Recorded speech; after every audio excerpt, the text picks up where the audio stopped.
Muito boa noite, ouvintes do Junta Médica, desta segunda-feira, 5 de junho, uma noite fria em Porto Alegre, 16 graus.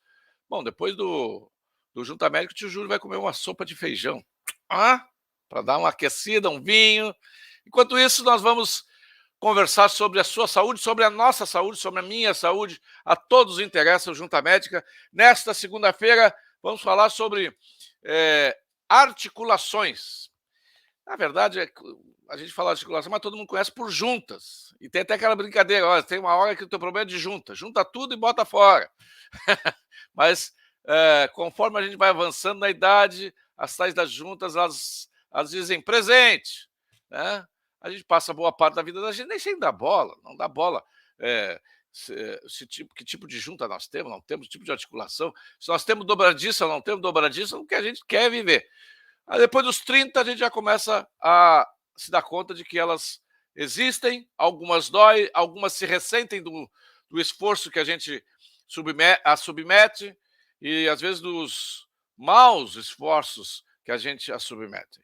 Hoje, o Junta Médica, nós temos mais de 200 ossos. Nós fizemos um programa sobre ossos. Um esqueleto humano adulto, 206 ossos. Como é que esses ossos se juntam? Se juntam com as juntas, se juntam com as articulações. Algumas são móveis, algumas não são móveis, algumas nem parece que tem junta, mas tem. E algumas são aquelas que nós mais utilizamos no dia a dia, na nossa vida, para nos movimentarmos, para falarmos, para pegar as coisas, para caminhar, enfim, para levantar, para baixar. Nós temos as articulações. Para conversar sobre isso conosco, eu convidei para essa noite 2 reumatologistas e uma fisioterapeuta. A doutora Inês Guimarães da Silveira, reumatologista, professora da Escola de Medicina da PUC, preceptora de residência médica do Hospital São Lucas e ex-presidente da Sociedade de Reumatologia do Rio Grande do Sul. Também conosco a doutora Karina Gatz Capobianco, ela que é reumatologista, até outro dia chefe do serviço de reumatologia do Hospital Moinhos de Vento, atende lá no Hospital Moinhos de Vento. Também conosco a fisioterapeuta Juliane Heineck. Não é Heineken, viu, pessoal? Heineck. Ela é sócia do VITA, Movimento Inteligente Sem Idade, é isto, desde 1995. Formação em Reeducação Postural Global, RPG. Eu quero saber depois tudo isso aqui, ó. RPG, habilitação neuromuscular, Mulligan, proprioceptiva, Mulligan em manipulação visceral, entre outros. Ela também trabalha com reabilitação de pacientes pós-Covid, que é uma coisa que muita gente passou a... Tem um dos sintomas, um dos legados, tristes legados do Covid, problemas de dores, problemas de articulação, problemas de movimento. Vamos falar sobre os nossos movimentos e eu gostaria de dar as boas-vindas às nossas convidadas. Hoje o tio Júlio está aqui de bendito fruto, só as meninas. Boa noite, doutora Inês da Silveira. Boa noite, Júlio. Muito obrigada aqui pelo convite, pela presença. Tu está me ouvindo? Estou ouvindo. Ok. Pelo que eu percebi, vocês 3 já se conhecem, né? Sim. Já? Há bastante tempo. Boa noite, doutora Karina.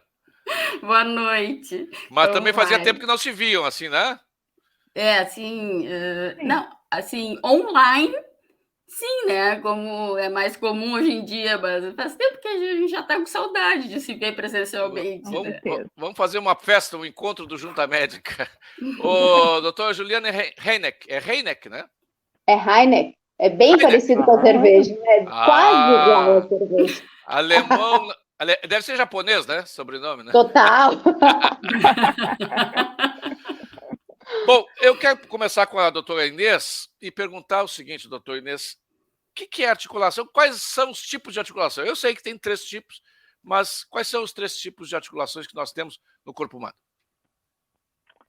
Bom, nós temos articulações que não se mexem, né, como a do crânio, por exemplo. Nós temos aquelas articulações que funcionam como dobradiça e nós temos outras que mexem muito pouco.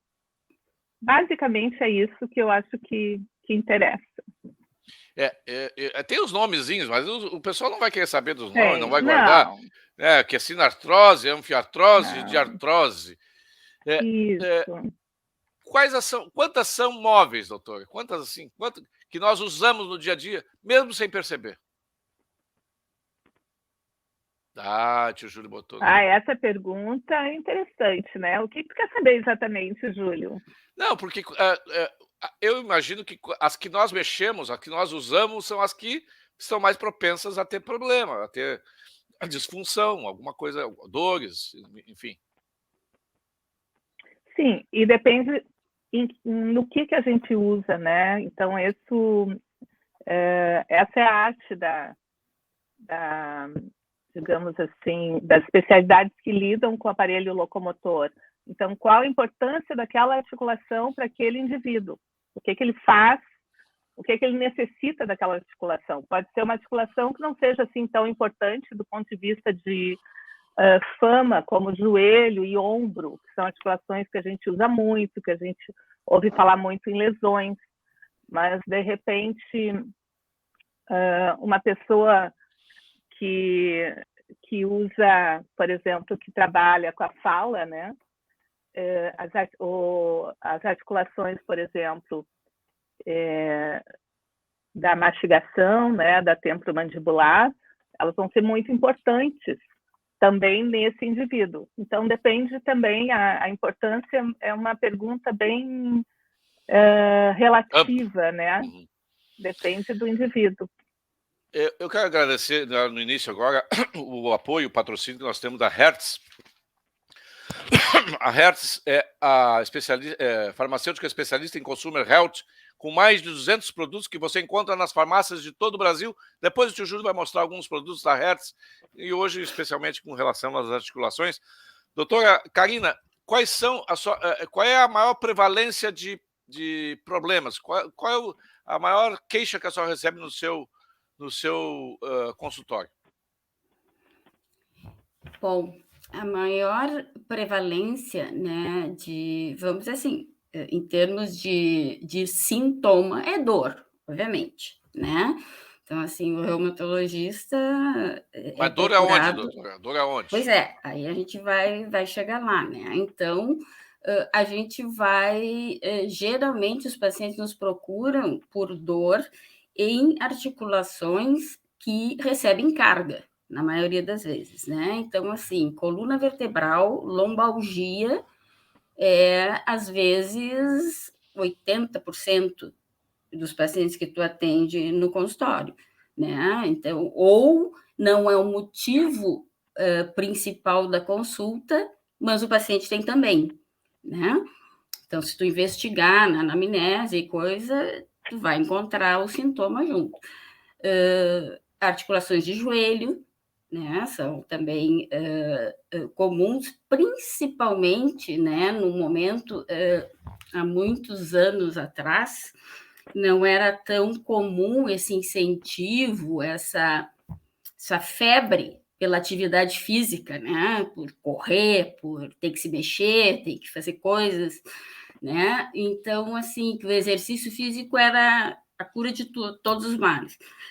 Nem sempre é assim, né? E não é assim, fazer qualquer atividade física. É assim, a que mais se adequa a ti, a quantidade e de acordo com a tua necessidade e a tua capacidade de fazer, né? Então, a gente recebia muito agora, no consultório, a gente recebe muito trauma, né? E trauma por excesso de atividade física.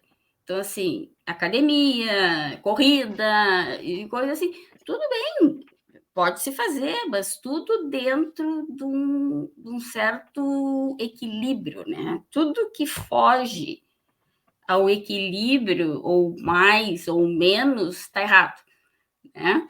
Então, mas ficou aquela coisa assim, ó, quem não faz nada, né, tá daqui um pouco, assim, saiu fora da coisa de ser um indivíduo saudável, né? E não é assim que as coisas funcionam. Eu acho que cada pessoa tem as suas capacidades, né? E até assim o gosto por algumas atividades, que tem que ver se está adequado para ele ou não. Então, isso é mais comum, tu receber articulações que recebem dor em articulações, em grupos, né, articulares e musculares que recebem carga, né? Sobre isso, sim. Podemos continuar, né, doutor? Mas eu queria aproveitar esse gancho e colocar a Juliane no nossa conversa, porque claro. É o seguinte, esse negócio... Antigamente, a academia, Juliane, antigamente se fazia, como disse a doutora Karina, o pessoal agora ficou uma febre, se tu não fizer academia, tu é quase um ET. Mas antes tu fazia academia, um levantamento de peso razoável. Tal. Hoje, o tal do CrossFit, eu acho que é coisa do demônio. Aquilo. É invenção do demônio. Tem que levantar pneu de trator, tu tem que... Puxa vida.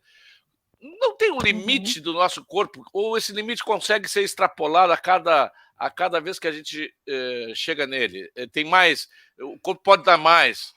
Nós não somos atletas de alto rendimento, as pessoas são comuns, elas trabalham no escritório, trabalham no computador e a gente vai para o CrossFit, doutor. Isso não dá um problema aí nas articulações, doutor? Na verdade, tu meio que a Karina e tu já praticamente falaram tudo, mas assim, a verdade é essa. A gente foi talvez de uma geração que fazia a sua atividade física na sua vida, né? Para hoje umas atividades mais sedentárias, e o exercício passou a ser... Ele é muito descrito como ajuda em vários tipos de tratamento, no câncer, nas questões ortopédicas, nas questões psiquiátricas. O exercício tem uma indicação importante, mas o que acaba é que a forma, às vezes, como o exercício é colocado, como ele é divulgado, e de um tempo para cá, cada vez mais, tu tem acesso, eu que não sou da área da atividade física, eu que não sou da área física, da atividade física, ou fisioterapeuta, ou médico, eu vou lá e acho muita coisa de atividade física para eu fazer sozinho.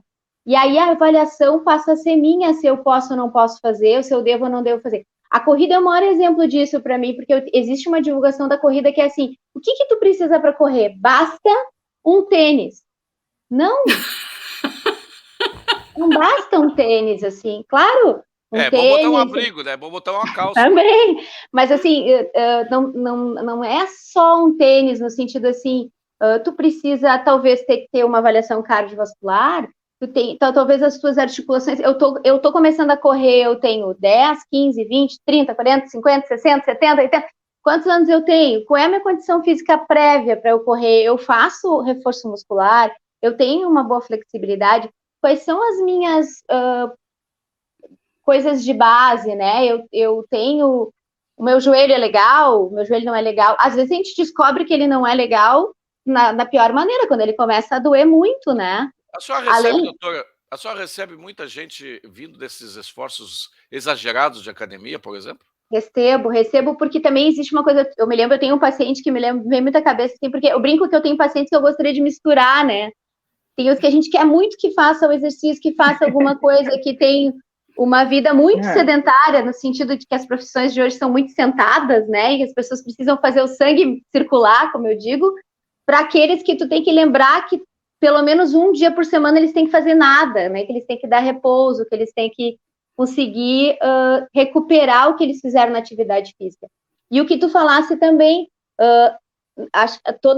todo mundo tem um limite, né? Mesmo o atleta de alto rendimento, a gente até fala sobre isso, o atleta de alto rendimento, ele não é igual à saúde, né? Por isso que os jogadores de futebol têm um tempo de vida, por isso que os jogadores de vôlei têm um tempo de vida, por isso que o Usain Bolt se aposentou, por isso que o Guga se aposentou. Então, os caras que têm um esporte de alto rendimento, que vivem para o esporte, se preparam para isso, eles também têm um limite, porque o nosso corpo tem limite de carga e sobrecarga. O doutor Plínio Baú está entregando aqui. Ele disse que o marido da doutora Karina, o doutor Matias, joga golfe. Dói o ombro dele, doutora Karina? Ainda não. Ainda não. Ele joga há 10 anos, né? Mas ele é ele não é um profissional, né? Ele joga de forma amadora e joga 2, máximo 3 vezes por semana. Mas ele é uma pessoa muito disciplinada, né? Então, ombro ainda não doeu. Ele já teve uma dor em cotovelo, sim, que por acaso a doutora Juliane o tratou, que veio em decorrência também, assim, ele começou a sentir no golfe, mas certamente tinham outras coisas prévias, né, que talvez ele fazia, que já estavam começando a incomodar, mas aquela coisa, né, não pode parar de trabalhar, não vou ver o que é, não está incomodando muito, vamos... Agora, se tivesse uma médica em casa, já pensou, hein? Se tivesse uma reumatologista não, mas em casa... uma médica em casa é um desastre. Não funciona. É um em desastre. Casa não funciona.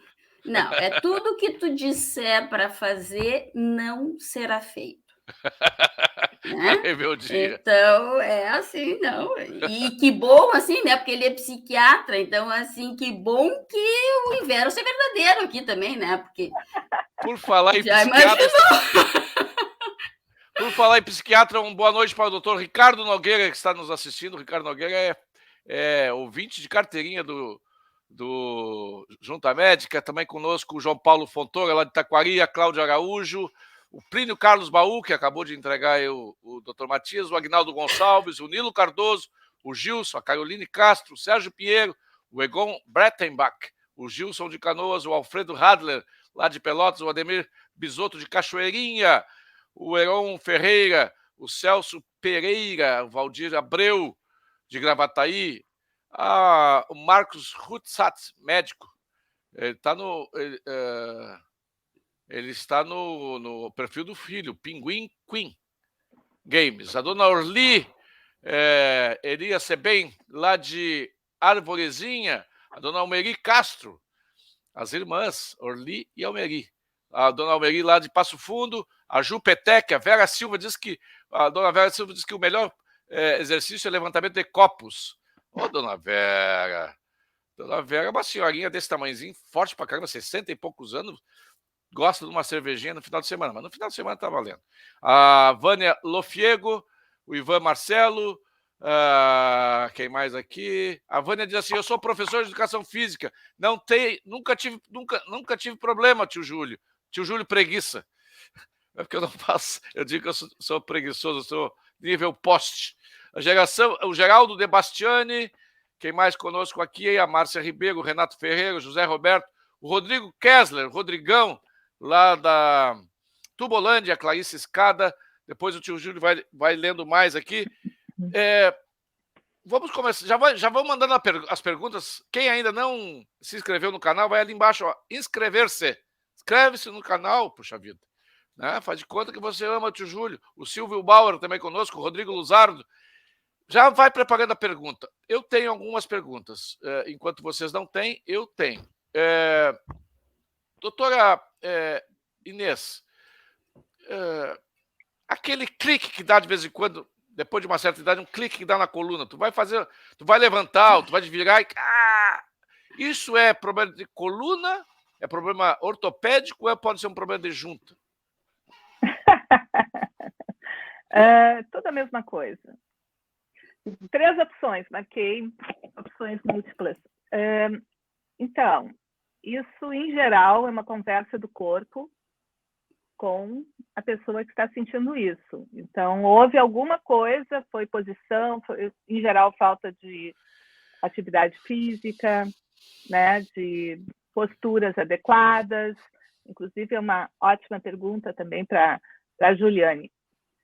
Eu posso voltar um pouquinho na pergunta anterior, Pode, claro. Aquela sobre talvez qual a articulação mais frequente, e pegar um gancho que a Juliane também falou sobre as pessoas ficaram mais sentadas com a pandemia, ou mesmo com o trabalho online hoje em dia, né? Muita gente trabalhando em casa. Eu diria que eu digo isso. Isso não é publicação, não é ciência. Isso, assim, no meu consultório hoje, a dor número 1 envolve os quadris. Ou seja, todo mundo chega achando que é coluna, que é ciático, e, na verdade, é tendinite dos glúteos, da musculatura glútea, em geral, por ficar muito sentado, cadeiras inadequadas, posições inadequadas, a falta do exercício do tempo da pandemia, e muita gente que ainda não voltou à atividade. Então, eu não sei o que as colegas acham, mas acho que está sendo muito frequente. A senhora falou em glúteo, doutora. A senhora falou em glúteo, eu fico pensando, nas academias, hoje as mulheres, a obsessão é o glúteo. E aí, exercício, é o tal do treino, né? Treino que dura 3 horas, né? Jogo dura mais que jogo. Isso não causa problema nas articulações, doutora? Tanto da coluna, não dá escoliose, não dá alguma coisa assim, algum problema na coluna e nessas juntas do quadril? Não, com certeza, a Karina já comentou, a Juliane, a gente recebe hoje muito paciente com alterações. Inclusive, tem uma área da reumatologia que está crescendo e vai ser para o futuro, que é a questão das inserções dos tendões, que a gente sempre estudou muito isso como uma doença, só como uma doença inflamatória, mas hoje a questão mecânica é muito importante. Então, a maneira como está se utilizando essas áreas, né? Pois é, nós às vezes exigimos nosso corpo. Por exemplo, outro dia, doutora Juliane, Juliane é fisioterapeuta, eu tinha que fazer 4 sessões de, como é que é? Osteopatia, é isso? O osteopata? Por causa de uma tendinite de tanto usar o computador, tanto usar o teclado, eu escrevo, sei lá, 50 mil palavras por dia. Eu uso demais o mouse. O mouse ele age sobre um tendão bem aqui. Eu sei, doutor, que não, tem que usar e parar um pouco, aquele negócio a cada hora, parar 10 minutinhos, sair, dar uma caminhada. Mas ninguém faz isso, doutor. Como é que que tipo de exercício a gente pode fazer? No final do dia a gente sentiu dor. Puxa, eu tô mal. Tem algum tipo de exercício? Tem que amarrar a mão atrás para não usar o mouse? Como é que faz, doutor? Júlio, eu já vi que tu é um cara que tu foge do exercício. Assim, na verdade, então, a osteopatia é uma formação da fisioterapia, né? É uma especialidade. O exercício, a gente hoje, se tu for falar só sobre o exercício do punho que tu deve fazer em relação ao uso do mouse e tudo mais, é aquela atividade laboral que a gente fala, né? Ginástica laboral, um exercício específico para isso. Mas se eu fosse tua fisioterapeuta, eu ia te dizer que no final do dia tu deveria trabalhar também a tua mão, teu punho, mas também fazer alguma coisa que fizesse melhorar a circulação sanguínea, porque teus tendões e teus músculos vão precisar de mais oxigênio, mais retirar os produtos dessa contração repetitiva. Na verdade, eu vou te dizer o que eu digo para alguns dos meus pacientes. Se tu tem um esforço repetitivo, a gente precisa também preparar os músculos e os tendões e as articulações para que elas suportem um esforço repetitivo. Porque senão tu exige uma repetitividade de movimentos e tu não prepara o teu organismo para isso. E à medida que o tempo vai passando, a gente vai perdendo condição física. Então, além de tu exigir mais, tu vai perdendo a condição que tu tinha previamente. E na repetição, tu não consegue, tu não tá preparado para isso. E esse intervalinho que tu falou, ele é importante porque por mais que tu compense, tu não faz a cada meia hora, 45 minutos, que é o que a gente diz, mas de vez em quando tem que dar uma parada, assim. E a questão ergonômica, que é uma coisa que a Karina falou mais sutilmente, assim, se teu trabalho é repetitivo no uso do mouse e a condição de trabalho, que isso é uma coisa que a pandemia também piorou muito, né? As pessoas foram trabalhar em casa e a sua condição de trabalho não é tão adequada, porque elas trabalhavam na mesa da copa, porque elas trabalhavam na mesa da cozinha. Às vezes o estúdio organizado em casa não era tão bom. Tem alguns mouses novos que são mais verticais e às vezes a posição anatômica é melhor do que o mouse esse normal que a gente usa.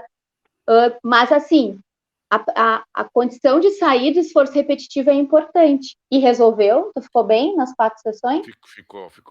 Doutor Guilherme, muito boa. Só que doía, é uma tortura chinesa, né? 1 hora de tortura chinesa, para destravando os tendões.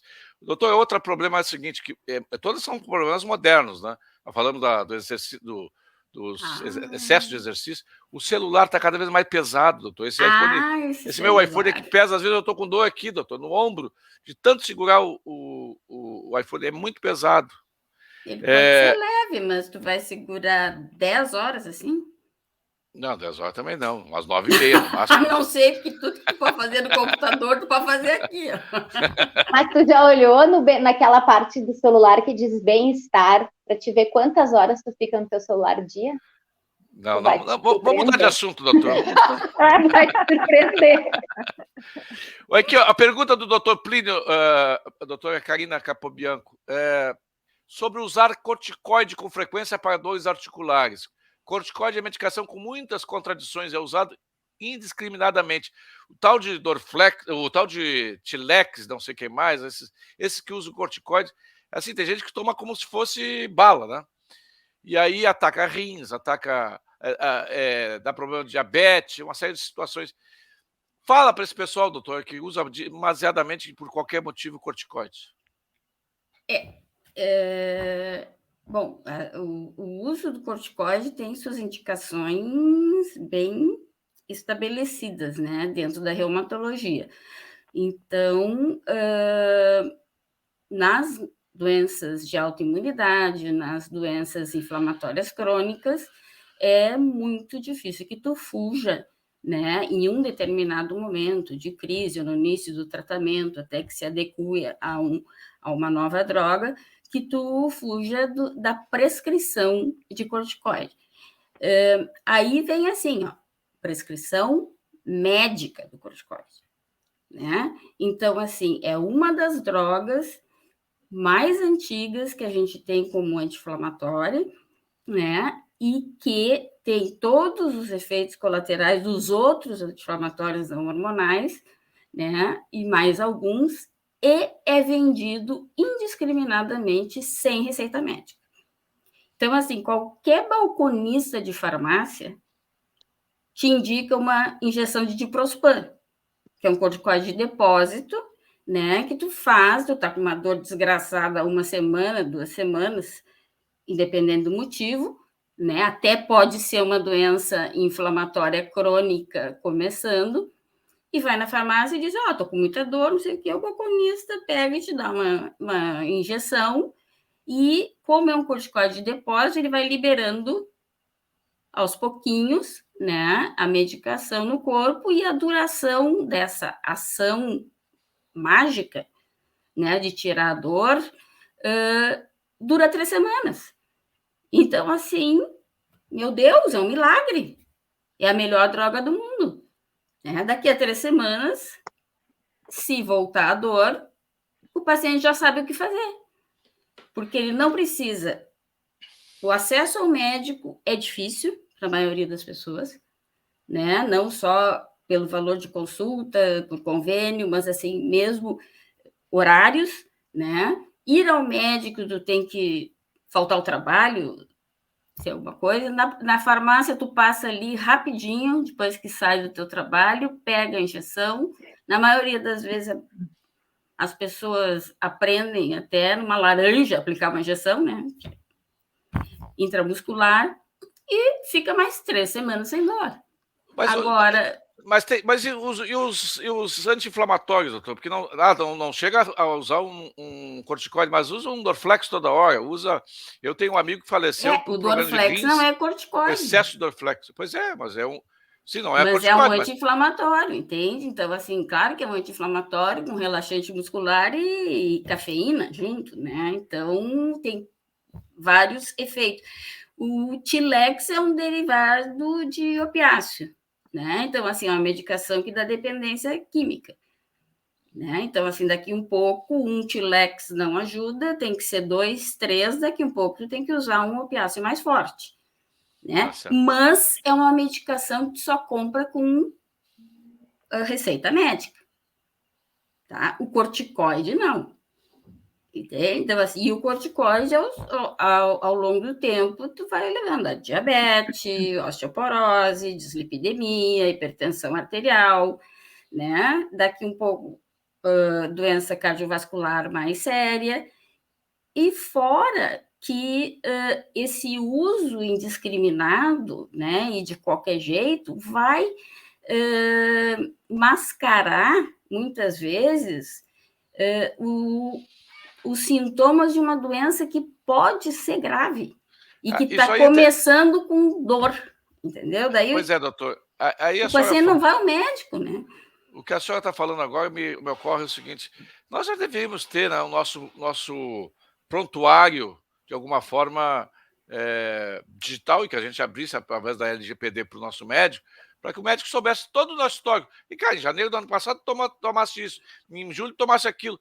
Porque o médico, a gente vai no médico, o médico não sabe se a gente foi num outro médico e pediu e tomou tal ou qual remédio. E a gente vai se. Tem gente que vai. Tem que perguntar. Mas perguntar. Perguntar, isso faz parte de uma consulta, anamnese. Isso se chama Sim, anamnese. mas às vezes o paciente não conta, não. Pois aí. Pois é. O Silvio Bauer conosco, a Giovana Vione conosco, o Rodrigo, a Thaís de Butiá conosco, a Clara Maria Silva, a Silvia da Rosa, o Valdir Abreu, a Santa Maria Crédito, não sei quem é Santa Maria Crédito. O Algric diz que não precisa fazer exercício todos os dias. Apenas 7 dias por semana já basta. O Paulo Brandt, o Jack Flash, o João Antônio Araújo Santos, o homem das jaquetas reversíveis do Teva, conosco aqui. Vamos pensar as perguntas dos nossos ouvintes. Vão fazendo aí as suas perguntas. Enquanto isso, antes disso, eu vou mostrar para vocês aqui alguns fitoterápicos da Hertz, que não tem nenhuma contraindicação, porque é fitoterápico, porque é um complemento, não tem nenhum problema médico. Você pode usar. Eu vou mostrar aqui para você deixa eu ver se eu acho aqui. Tá aqui. O Colartrox Pro. Colartrox Pro é um suplemento alimentar em cápsulas com colágeno tipo 2, não desnaturado, mais ômega 3 e vitamina D. Não contém glúten, lactose e açúcares. O colágeno tipo 2 não desnaturado auxilia na manutenção da função articular com apenas um comprimido ao dia. Também temos aqui o Colartrox Duo, que aí ele pode ser um comprimido ao dia, auxilia na função articular. Eu tinha outros aqui que eu vou buscar para vocês. Mas, enquanto isso, eu quero ler aqui alguns ouvintes que me mandaram mensagem no meu no WhatsApp do programa. Deixa eu ver, deixa eu separar aqui. A Andréia Alves, o André Loser, o Márcio Ribeiro, o Noé, o Clóvis Malinski, o Ivan Marcelo, o Jorge Guerra, o Dinho do Uber, o Maurício Fraga, o Pedro Regis, a Cláudia Araújo, o Jair Guttel, o Arnold Natigal, o Ivan Araújo, Alexandre Scherner, o José Borges, o Egídio Farias, o André Bittencourt, o Jorge Orlando, a Vânia, a Ana Maria Rezende, estão conosco também, participando aqui da live. Eu tenho uma pergunta aqui, eu vou passar para as perguntas dos nossos ouvintes. Então, deixa eu achar aqui. A pergunta do Rodrigo Luzardo. Eu tinha visto aqui a pergunta do Rodrigo Luzardo. Dor nos joelhos, atrelada ao excesso de peso. Excesso de peso restringe a execução de atividades de queima calórica. Ou seja, não corro porque estou gordinho, sou gordinho porque não consigo correr. Qual a recomendação nesses casos? Eu ia dar a minha, mas não vou pedir para a doutora Inês dar a recomendação dessa, né? Ele é gordinho porque não faz exercício porque é gordinho. Bom, eu acho que a primeira coisa é a importância do emagrecer nessa situação, a redução do peso, ok? Pode ser metas pequenas, 2 quilos, 3 quilos, 4 quilos. A diferença pode ser muito grande. Mas por que emagrecer? A gente tem esse conceito de articulação de carga, então, quadril e joelhos, eles sustentam o peso do corpo. Eu sempre gosto de transferir o peso, por exemplo, se são 60 quilos. Não, mas aí não é gordinho, quilos. 60 quilos não é gordinho, doutor Inês. Não, mas eu sou 90. boazinha, eu diminuo para não ofender. Tá? Eu sou boazinha e para Depende da altura, né? Depende da altura. Entender o que eu estou falando, né? Então, assim, ó, são 70 quilos. Eu dou um desconto, são mais ou menos 30 quilos, tem um desconto, 35 quilos em cada joelho, passa para sacos de arroz de 5 quilos, enxerga 7 sacos de arroz, e sempre que a pessoa está em pé, parada ou se movimentando, ela carrega aquilo. Então, uma pequena redução, os estudos já mostram que previne a progressão da artrose e reduz. Isso são estudos nível A, top, ok? Mas tem uma outra questão interessante que foi vista para as mãos, mas que também vale para os joelhos, é que quando a gente engorda e a gente aumenta o número das nossas células adiposas, a gente produz adipocinas. Essas células aumentam adipocinas, que são inflamatórias. Então, a gente funciona inflamado e tem dor. Então, para reduzir a inflamação, necessita reduzir a quantidade desse tecido. E às vezes pode ser, não precisa chegar no peso ideal, mas um pouco que ocorra já funciona. E aí, o que fazer, né? O que é exercício? Pode não gostar de alguma coisa, mas pode achar outra, tem alguma atividade na água. Hoje em dia, tudo é muito criativo.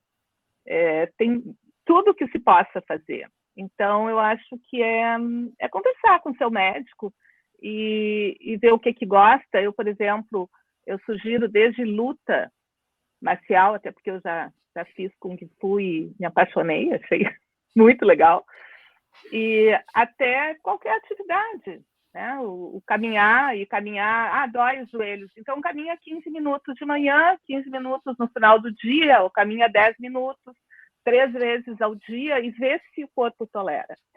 Eu queria fazer uma parte aqui, que a gente está falando de dor, mas assim, nós temos 2 tipos de dor, né? A aguda e a crônica. A crônica é aquela que fica mais de 3 meses, mas toda a dor que surge é um sinal de proteção, de alerta, tá, Júlio? Inclusive a tua mão.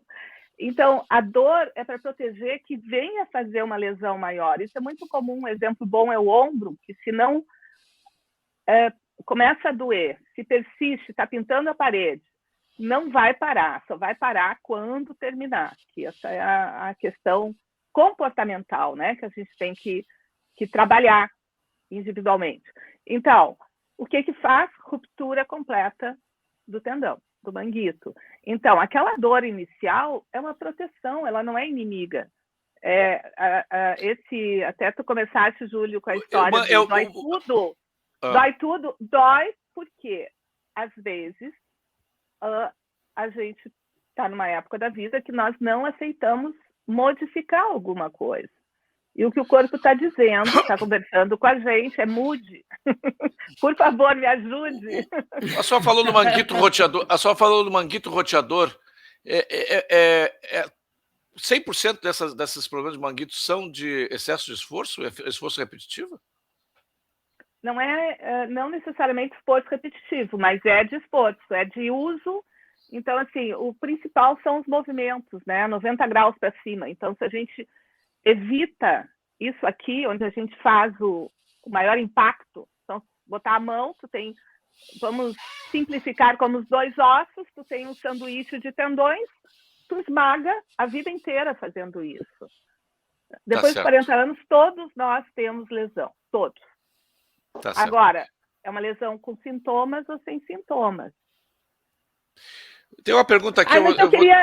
Eu posso só falar mais uma coisinha? Eu não tinha dado uma boa noite aos ouvintes. Eu queria mandar um abraço aqui para o Plínio também e agradecer para o Plínio e um beijão para a Silvia da Rosa, que está me ouvindo também. O Plínio manda saudações da doutora Inês, doutora Karina e doutora Juliane. Obrigada. Ele manda para todo mundo, né, Plínio? Plínio é um rico do querido amigo. O doutora Juliane, a Andréia Alves pergunta o seguinte: por que sentimos dores no pescoço junto da nuca que não conseguimos virar a cabeça. E eu quero botar um rabicho, eu sempre aproveito a pergunta dos ouvintes e coloco um rabicho. A questão do travesseiro, doutora, é um dos maiores problemas, é encontrar travesseiro adequado para cada pessoa. A gente compra, aqui em casa a gente já comprou meia dúzia de travesseiro e aí não se acha o travesseiro, porque tem uns que tem a pressão negativa, outros são mais altos, são mais baixos. O que se faz? Primeiro é o seguinte, esse tipo de dor que a Andrea fala, é dor no pescoço perto da nuca que não consegue virar. O que é isso? É só um torcicolo, não? Bom, eu vou responder isso, mas depois eu queria dar mais um adendo junto do que a Inês falou. Na verdade, a dor da base do pescoço, eu vou dar uma geral, Andrea, né? Mas ela pode ter muitas causas. O pescoço que trava, que é o torcicolo que tu falou, Júlio, que é aquele pescoço que acorda, eu acordo de manhã, ele tranca, ele não tava assim, daqui a pouco ele travou.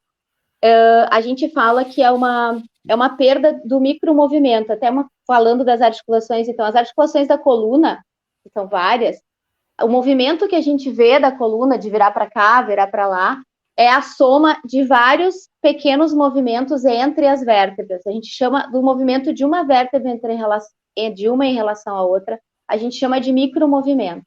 E a soma do movimento, que é aquele movimento que eu enxergo, que o pescoço vira, inclina, isso é o macromovimento, é o movimento que eu vejo. Mas dentro das articulações existem deslizamentos e rolamentos que acontecem que permitem o macromovimento. Os torcicolos, na sua maioria, tem sempre outras exceções. Tem exceções, toda regra tem. Elas são normalmente a perda do micromovimento de uma das vértebras cervicais, que acaba impedindo o movimento naquele sentido. Então, eu não consigo virar nem inclinar para um dos lados. E aí, a gente normalmente trabalha liberando esse micromovimento. O que causa a perda desse micromovimento é que é variado. Pode ser algum desgaste, artroses, desgastes articulares, ligamentos que já estão um pouco mais densos, com menos mobilidade, mau posicionamento continuado. Eu fiquei muito tempo com o meu pescoço inclinado, dormi com o pescoço assim, de bruços, no outro dia eu não consigo sair, eu saio dessa posição com dor. Pode ter também como base, eu digo que tem um terreno fértil, pode ter uma tensão muscular muito grande, de causas variadas, ou de esforços repetitivos laborais, ou de tensão, ou de coisas misturadas, assim, que geram uma condição que faz com o meu pescoço travar. Bem na base do crânio, lá atrás, bem na junção crânio-cervical, a gente tem uma fileira de pequenos músculos que a gente chama de suboccipitais, são músculos bem pequenininhos, e uma das funções deles é controlar a queda da cabeça para frente. Que a nossa cabeça, do jeito que ela é posicionada, a gente tem que ter uma curva cervical que ajude a fazer o peso da cabeça cair bem no meio. Que as gurias estão falando o tempo todo de articulações de carga. A gente, na verdade, se a gente parar para pensar o nosso corpo, tu falasse lá dos 207 ossos, que são unidos pelas articulações, ligamentos e estruturas variadas de articulação, eles são totalmente... O tempo todo eles estão procurando o que a gente chama de equilíbrio. Tu me vê parada aqui, mas o equilíbrio ele é uma constante procura, ele não existe, né? Na vida, né? A gente está sempre indo um pouquinho para lá, um pouquinho para cá, e as nossas articulações também estão assim. Elas não são estáticas, paradas, grudadas. Elas estão sempre buscando o equilíbrio delas. E na coluna é assim, e a cabeça também. A cabeça ela está parada aqui, eu estou parada aqui, mas na verdade existe um controle de peso. Se eu exagerar, e ela é feita, né, a gente tem muito mais cabeça para frente da orelha do que para trás. Então, a gente tem um desequilíbrio anterior natural da cabeça. E os suboccipitais, eles têm que ficar segurando. E nessa vida da gente, que se a gente parar olhando as pessoas caminhando na rua, vocês vê as pessoas tudo assim, né? Ou o celular que a gente falou, que a gente está sempre com a cabeça assim, ó, pro celular. Acaba, muitas vezes, uma junção de coisas sobrecarregando os suboccipitais. E às vezes dá origem à cefaleia, é uma região de muita tensão. É raro a gente botar a mão em alguém nesses pontinhos, né, Karina e Inês, que as pessoas não sintam dor. São regiões muito sobrecarregadas. E eu queria aproveitar... E o travesseiro, doutor, o travesseiro tem que ser... como é que tem que ficar? Ele pode ser alto, ele pode ser baixo? Qual é a altura ideal da cabeça para não ter problema? Então, eu vou dar a regra geral, tá? Que também é uma coisa difícil. Quando a gente põe alguém deitado de lado no colchão daquela pessoa, porque isso também faz o travesseiro variar, eu tenho que olhar a pessoa de lado e não deveria haver nenhuma angulação na coluna. Que se eu estou deitada de lado, o meu pescoço tem que estar no alinhamento do meu tronco, que tem que estar no alinhamento da minha lombar, que é essa parte mais embaixo, que tem que estar no alinhamento do meu quadril. A cabeça não tem que estar nem inclinada para um lado, nem inclinada para o outro. Se isso aconteceu, é porque o meu travesseiro tem o tamanho certo para o meu ombro naquele colchão. Isso é que as pessoas esquecem um pouco, né? O colchão, ele pode absorver mais o meu ombro, e eu afundo mais nele, e aí o meu travesseiro pode ser mais fininho. Ou o meu colchão pode ser super duro, tem gente que gosta, né? Que nem é tão bom, mas acho que quanto mais duro, melhor. E aí não absorve nada o meu ombro, e aí eu tenho que ter um travesseirão. E aí o que acontece também é que algumas estruturas de travesseiro cedem ao longo da noite. Isso. Os de pena cedem, os da NASA cedem, os de não sei o que cedem. Então, o melhor travesseiro, às vezes, é a soma de 2 travesseiros pequenos. É um travesseiro que eu comprei no supermercado.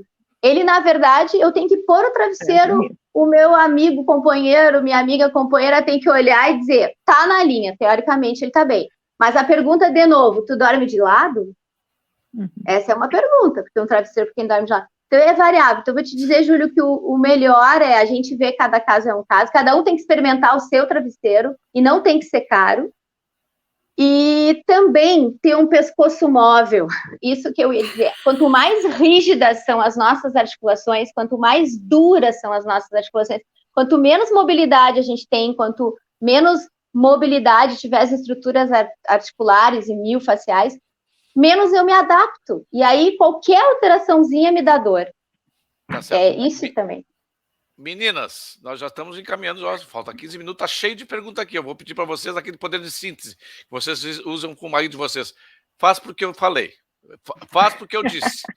Vai ser assim. Por quê? Porque eu disse. Pronto. Okay. O Valdir dizendo assim, tio Júlio, reveza o mouse com a mão esquerda. Eu já faço isso, Valdir. Eu aprendi a ser ambidestro. Eu desenho com a mão esquerda. Só que eu uso o CorelDRAW exige mais do mouse. Então, às vezes eu me esqueço. Às vezes eu estou 1 hora no CorelDRAW e vou trocando de mão. Mas eu desenho no CorelDRAW com a mão esquerda também. Não tem problema. Mas é muito. Vocês acham que esses cards bonitos saem aí por quê? Porque o tio Júlio fica fazendo card. Né? Porque acho que essas... todas as capas dos meus livros, todas as coisas, é eu que faço. Então, vamos lá. O tio Júlio, o Ademir Bisuto pergunta aqui, ácido hialurônico ajuda sendo infiltrado das articulações? Pergunta, o Ademir tem problemas de articulações sérios. Ele pergunta sobre o ácido hialurônico, doutora Karina. Bom, até hoje, né, a gente não tem um tratamento eficiente, padronizado para artrose. Né? É uma doença extremamente antiga, né? Se não uma das mais antigas que a gente conhece, como a gota, e não se tem um tratamento definitivo. Então, assim, o que é o ácido hialurônico? Né? Ele seria um constituinte da articulação normal, né? Ou das substâncias, vamos dizer assim, que constitui a cartilagem articular. Bom, de onde que veio essa ideia, né, da infiltração do ácido hialurônico dentro da articulação? Vem essa ideia de aumentar, né, como é que vamos dizer assim, o deslizamento, né? Assim, então, quando tu tem uma artrose severa, tu tem a perda da cartilagem articular, que é que permite que as duas superfícies ósseas se movimentem sem que haja dor e sem que haja atrito. É um coadjuvante, né, ao líquido sinovial, senhor, doutor? Não é um coadjuvante ao líquido sinovial. O líquido sinovial ele é produzido em pequena quantidade pelo tecido sinovial, né, que também constitui a cápsula articular, já para ser um lubrificante, vamos dizer assim, vamos usar o termo lubrificante, e para permitir essa mobilidade.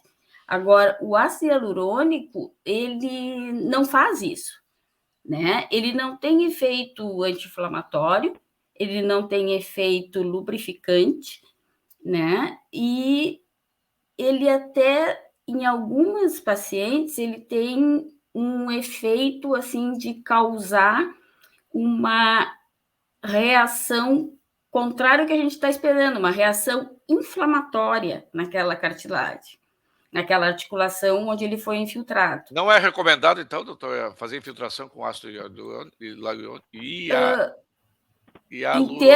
em termos assim de tratamento a longo prazo, para evitar uma prótese, para evitar outras coisas, a minha experiência e o que a maioria da literatura diz, não, aí tu está postergando provavelmente uma artroplastia de joelho, né? Tu está empurrando com a barriga o problema. Obrigado, doutora. O Jack Flash pergunta aqui, eu vou passar para a doutora Inês. Pergunte sobre o tratamento e cura de espondilite anquilosante. Pô, mas vocês querem acabar comigo.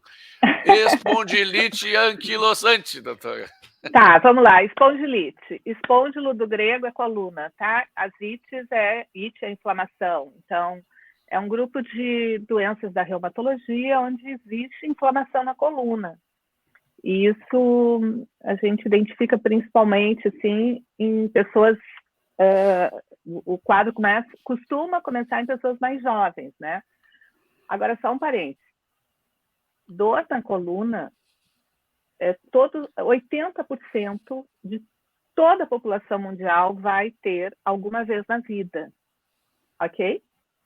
Então, assim, a espondilite é um tipo de dor, uma dor que piora com o repouso, diferente daquela dor que piora no final do dia, né, que a gente tem. Não é considerado que haja cura para espondilite anquilosante. Então, em primeiro lugar, o que deve ter motivado essa pergunta é que nos últimos 20 anos houve uma revolução nos tratamentos da reumatologia, nas doenças que nós chamamos inflamatórias sistêmicas. E aí um avanço de medicamentos que estão modificando a vida dos pacientes com determinadas doenças, entre elas a espondilite. Então, o paciente pode ficar muito bem e se sentir curado, mas o termo que nós utilizamos na reumatologia é remissão, ou seja, a regressão dos sintomas, o desaparecimento dos sintomas, mas como a causa não é bem clara e os gatilhos, às vezes pode retornar sintomas. Então, é um paciente para ficar em acompanhamento. Eu não sei se eu respondi, eu posso falar mais alguma coisa, mas tentei ser rápida. Tá, obrigado. Doutora Juliane Henneck, aqui pergunta o motorista de Uber, ele pergunta o seguinte, deixa eu só fechar aqui. O Dinho do Uber pergunta o seguinte, ele trabalha 12 horas no volante, qual é a posição melhor para dormir quem tem dor frequente na lombar? E ele pergunta se o travesseirinho aquele no meio dos joelhos ajuda. Ajuda sim, porque se tu não botar o travesseirinho no meio, entre os joelhos, na posição de lado, que seria a melhor posição para dormir geral, assim, que é a posição que melhor a gente se posiciona, tu não põe o travesseirinho, tu acaba não ficando com um joelho em cima do outro, tu vai acabar escorregando uma perna para frente e vai gerando uma rotação no teu quadril que vai levar uma rotação na tua coluna. Mas a melhor coisa, além da posição de dormir, é nessas 12 horas, assim que o carro der uma parada, dar uma caminhadinha. A gente precisa caminhar, gente. Antes do travesseiro. Antes do travesseiro. A gente é um ser humano é movimento, né? O nosso intestino funciona com movimento, o nosso sangue funciona com movimento. Então, assim, não dá para ficar 12 horas sentado, tem que se movimentar. A gente não foi não dá para fazer como o Kaiser lá da Coreia do Sul, dizendo, aliás, sempre o Kaiser participa, eu digo, só pode ser da Coreia do Sul, da Coreia do Norte não ia estar participando do programa. Ele diz assim, mas correr para a cozinha não resolve, né? Correr para a cozinha, o joelhinho não dói. Eu podia lançar uma mochila Júlio, balão. Hã? Outro Júlio, aqui, ó. Oi, pode falar, doutora. não, ele falou em dor aonde? No joelho? A ou lombar. Na lombar. Eu posso só, como eu falei daquela antes da dor número 1, o travesseiro, né, também, Juliane, ele ajuda muito entre os joelhos, os glúteos, a relaxar glúteos. E o tensor da face lata, né, aquela dorzinha que desce pela perna, que é a falsa ciática. Só uma sugestão, se ele é motorista de Uber, vê se uma almofadinha embaixo dos glúteos, dando uma levantada, porque muitas vezes o carro tem o banco mais inclinado junto ao encosto. E aí fica tracionando o glúteo também e tem essa dor ali na região lombar baixa. Então, às vezes, uma almofada ali talvez possa ajudar, mas são ideias. A senhora falou em falso ciático. O que é isso, falso ciático? Falso ciático é aquela dor na região da nádega que corre pela perna.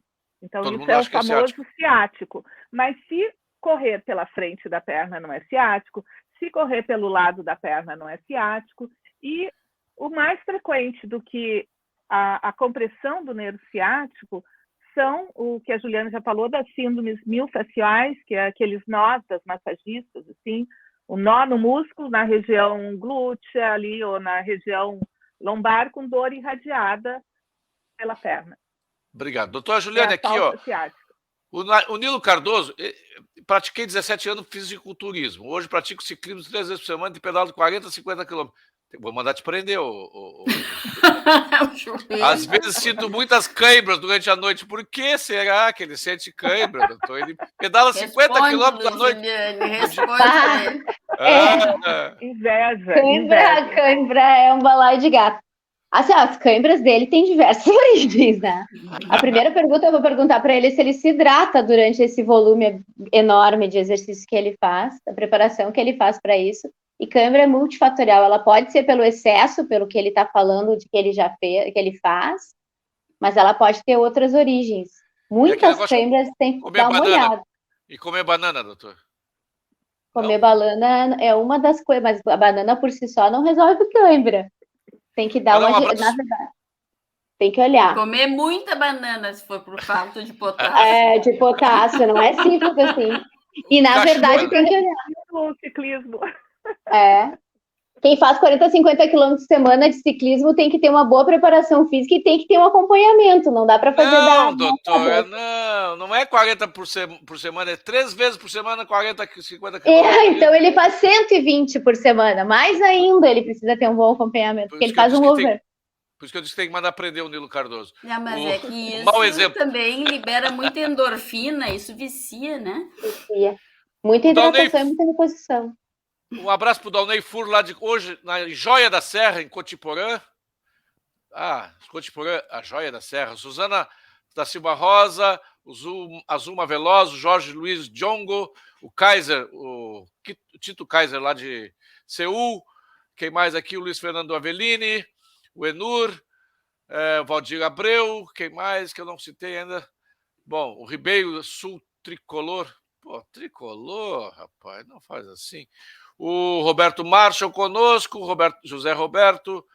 Bom, tem tempo para mais umas 2 perguntinhas só. Nós já estamos chegando às 9 horas. Aí eu combinei com as doutoras que seria das 8 às 9. Pergunta sobre... não, aqui já falamos.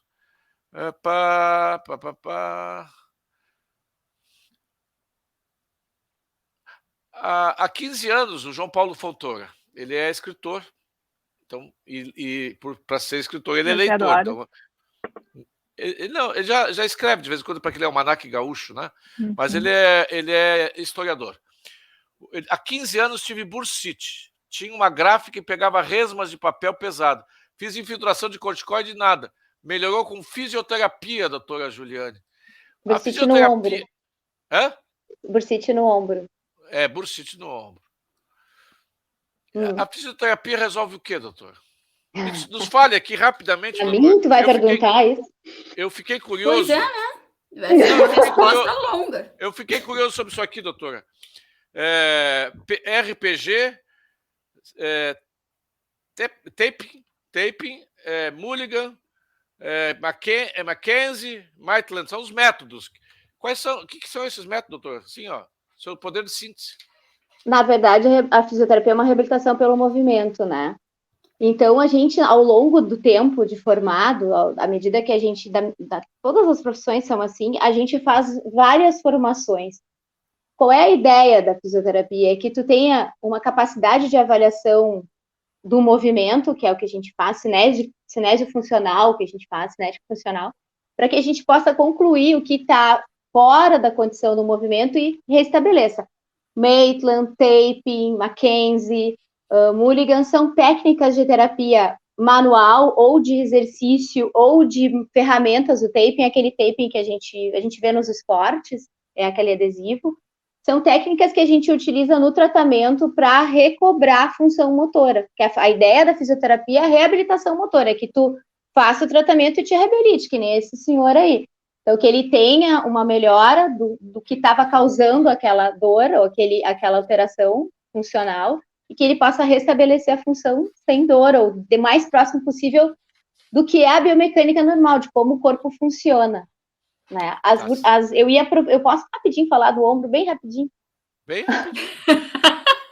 Tá, é que quando a Inês falou, eu me lembrei, a articulação do ombro é uma de artrose, lá como falou no início, uma articulação sinovial, e ela é um exemplo de articulação, assim, de uma articulação que tem grandes amplitudes de movimento, o ombro faz muitas amplitudes de movimento, e ele, para que ele faça isso, ele tem uma característica de ser uma articulação que não é um encaixe exato, assim, ele é uma articulação relativamente rasa, e precisa de uma sincronia muito grande entre os elementos musculares, ligamentares e de controle motor. A gente esquece que existe um computador aqui que orquestra o movimento, né? E é uma articulação que muito facilmente começa a sair dessa orquestragem normal e começa a ter impacto, que foi isso que a Inês falou, que é esse sanduíche entre os ossos que acaba lesando, e a bursite é a primeira que dá normalmente sintoma, é a bursa que tem aqui, que é uma bolsa. Bursas a gente tem por várias regiões do corpo, normalmente elas estão em lugares que a gente tem atrito, ou impacto, ou a gente apoia sobre aquele lugar, e ela inflama porque já está tendo impacto. E por que a fisioterapia, no caso funcional, a filtração, normalmente é um tratamento que se usa para que a gente possa voltar ao movimento, porque às vezes a gente não consegue nem começar a reabilitar, porque tem tanta dor que a gente não consegue movimentar. E a reabilitação do ombro depende de uma boa função biomecânica, então a gente precisa fazer reforço de manguito, trabalhar a estabilidade articular, trabalhar a posição da escápula, trabalhar esses músculos do pescoço, é uma soma, mas às vezes a gente precisa de um procedimento anterior que ajude no processo de reabilitação.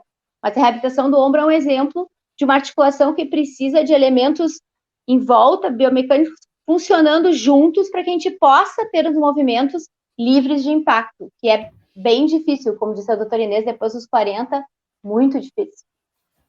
Essas meninas falam, hein, viu só? Se foi o programa. Mas eu quero, assim, doutora Karina Capobianco, a senhora escreveu um artigo, eu li o artigo, sobre esclerose sistêmica. Sim. Eu sei que é covardia pedir para a senhora falar em 2 minutos, 3 minutos sobre isso, mas dá uma pincelada só para dar vontade das pessoas irem lá no site do Hospital Moinhos de Vento e lerem o seu artigo.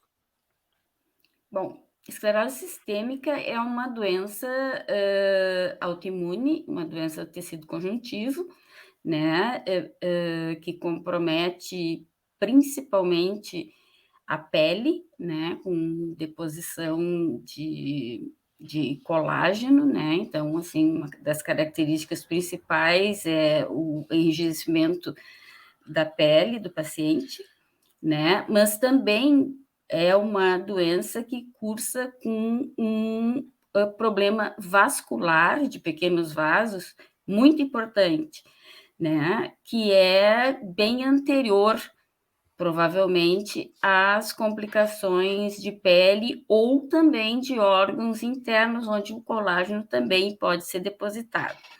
Tá? Então, assim, uma das manifestações mais comuns e precoces dessa doença é o que a gente chama de fenômeno de Raynaud, que isso, cada vez mais as pessoas têm tido conhecimento disso, né?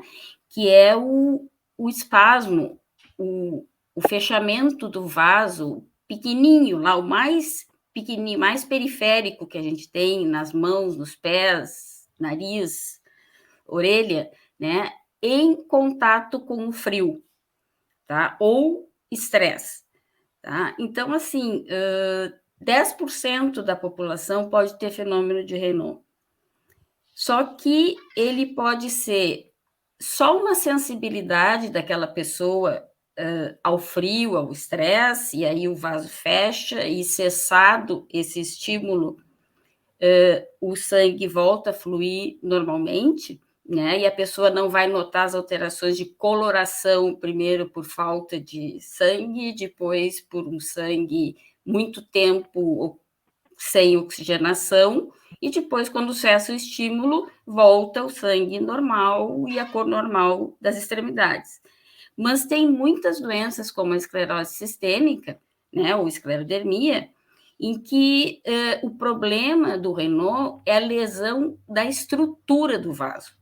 Entende? Então, assim, claro, o estímulo do frio provoca isso, mas a retirada do estímulo nem sempre faz com que as mãos ou as extremidades voltem à coloração normal e recebam uma oxigenação normal, como no fenômeno de Raynaud primário, né, da hipersensibilidade.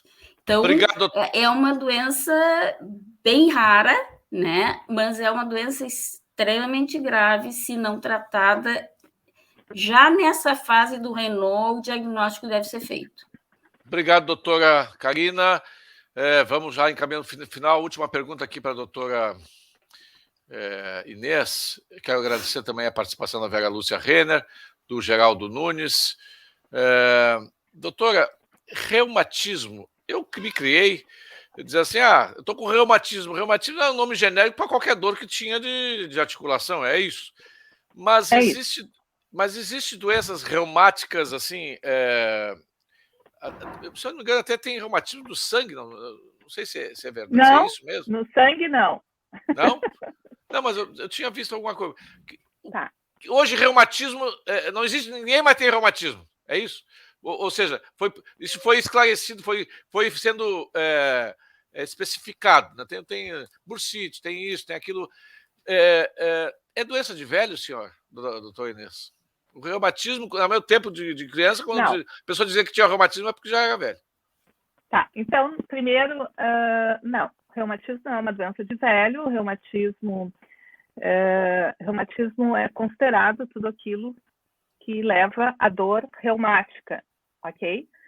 E nas classificações dos reumatismos, na reumatologia, existem mais de 120 doenças. Então, as pessoas têm diferentes reumatismos. Popularmente, o que se fala reumatismo é aquele do vô e da avó, do vovô e da vovó, que é a artrose, ok? Então, esse termo é muito usado para artrose. Reumatismo, nós temos crianças pequenas, nós temos a especialidade da reumatologia pediátrica, no estado nós temos especialistas da área, e nós temos a faixa etária principal de atendimento da reumatologia, ela é em torno de 40 a 50 anos. As doenças inflamatórias sistêmicas da nossa área, em torno de 40 anos. Tá? E algumas doenças da nossa área têm características de ocorrer em torno dos 20, 30 anos. Então, não é uma doença de velho. Vocês podem ir todos no reumatologista sem problema. sem medo, sem ficar envergonhado. O reumatismo do sangue é um termo muito utilizado, muito antigo, odiado por reumatologistas, todos os reumatologistas, Eu tive uma paciente que uma vez confundiu reumatismo no sangue com leucemia, então isso pode ser grave. É a febre reumática, né? Não, reumatismo no sangue não existe. É um termo antigo que queria dizer assim, exames alterados. Quando os exames estão alterados, seria um reumatismo no sangue e não uma artrose, por exemplo. A artrose, que nós chamamos também, eu acho, artrite, ela não dá alterações em geral, né, nos exames de sangue, de laboratório, ok? Então, o reumatismo no sangue seriam mais as doenças inflamatórias que podem cursar com autoanticorpos, com provas de inflamação alteradas, com anemia, com outras doenças. Nós temos tudo isso na reumatologia, mas não deve ser chamado reumatismo no sangue, na presença de reumatologistas. Não, mas eu li em sites de hospitais mesmo, de sociedades de pediatria. Não, é um erro e gera má interpretação, porque ele realmente, o reumatismo é nas juntas. Então, quando a gente fala reumatismo, a gente se refere para articulações.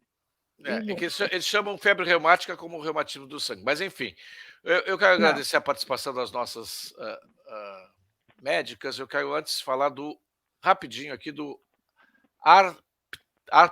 Arpatabs, que é alívio de dores articulares moderadas, de dor lombar baixa aguda. Deixa eu ler aqui sobre o que as funções do Arpatabs. Arpatabs é um produto fitoterápico com ação 3 em 1, anti-inflamatório, antirreumático e analgésico, indicado para auxiliar no tratamento da inflamação das articulações, artrose, bursite, fibromialgia e tendinite, e proporciona alívio de dores articulares e lombares com apenas um comprimido ao dia. Isso me faz lembrar do seguinte, doutora, só para a última pergunta para a doutora Juliane Heineck, é a mesma da cerveja, parecido com a da cerveja. Eu só queria depois fazer um adendo sobre a primeira medicação que tu colocasse ali como fitoterápico. Tá. A fibromialgia, doutor. Muita gente sofre com isso. Olha, eu e as gurias, com certeza, estamos numa época que a fibromialgia começou a ser falada, né? Ela é uma doença que existe, a gente tem, existe, mas eu acho que ela diminuiu bastante o seu diagnóstico com a vinda de novos diagnósticos, né? A fibromialgia é uma alteração, não vou saber te explicar exatamente, mas é uma alteração da percepção de dor, tem a ver com muitas outras funções do organismo do que só dor miofacial, que é a dor da fibromialgia, é uma dor no sistema miofacial, mas ela também envolve alterações de sono, alterações digestivas e alterações na capacidade de percepção de dor do cérebro, né? Ela foi melhor definida e melhor diagnosticada ao longo do tempo. E ela é um diagnóstico normalmente de exclusão. Vocês podem me ajudar, gurias, porque no diagnóstico da fibromialgia não sou a pessoa que faz esse tipo de diagnóstico. Mas ela é um diagnóstico de exclusão frente a outras doenças que causam essas alterações também, miofaciais, de sono, digestivas, entre outras coisas que apareceram, as doenças mais inflamatórias gerais. Assim. Tá certo. Cada vez mais a gente vê que o limiar de dor das pessoas que têm fibromialgia é muito baixo, né? Então, parece que esses mecanismos neurológicos são mais importantes, né, no desencadear da doença do que um processo inflamatório sistêmico ou presença de autoanticorpos que ocorre numa doença autoimune, né? Então, essas coisas todas são muito novas ainda, né? Mas só para dar aquele adendo no fitoterápico, primeiro, vitamina D não é um fitoterápico. E a primeira medicação que tu colocaste é composto com vitamina D. É suplemento alimentar em cápsula, com colágeno tipo 2, não desnaturado, mais ômega 3 e vitamina D. Vitamina D não, vitamina D é um hormônio, né? E isso... Não, eu falei fitoterápico por causa do Arpatabs. Tá. Não, é que, assim, vitamina D hoje em dia é um perigo, né? Porque, assim, tudo que se fala em termos, assim, né, da vitamina D, ela parece que é o milagre da época, assim, né? Usar bastante vitamina D, então ela melhora o sistema imunológico, ela previne coisas, ela melhora a doença autoimune, ela trata a esclerose múltipla, né? Então, tem muita coisa, assim, iatrogênica acontecendo com usos de excesso de vitamina D, e a gente tem que lembrar que é uma substância que é hormonal, ela atua em vários locais do organismo e ela tem uma excreção renal, né? Então, o paciente que intoxica com vitamina D, ele vai para o hospital e vai parar na UTI. Tá certo. Então, Então, tudo tem que ser usado com moderação, né, doutor? Tudo tem que ser usado com moderação, inclusive pedalar, não. 50 km por dia não dá. Obrigado, doutora Juliane Heineken, Inês Guimarães da Silveira, Karina Capubiano. Obrigada pelo convite. Obrigado aos nossos ouvintes. Nós voltamos semana que vem, de novo, com mais um Junta Médica. Um beijo do tio Júlio. Tchau.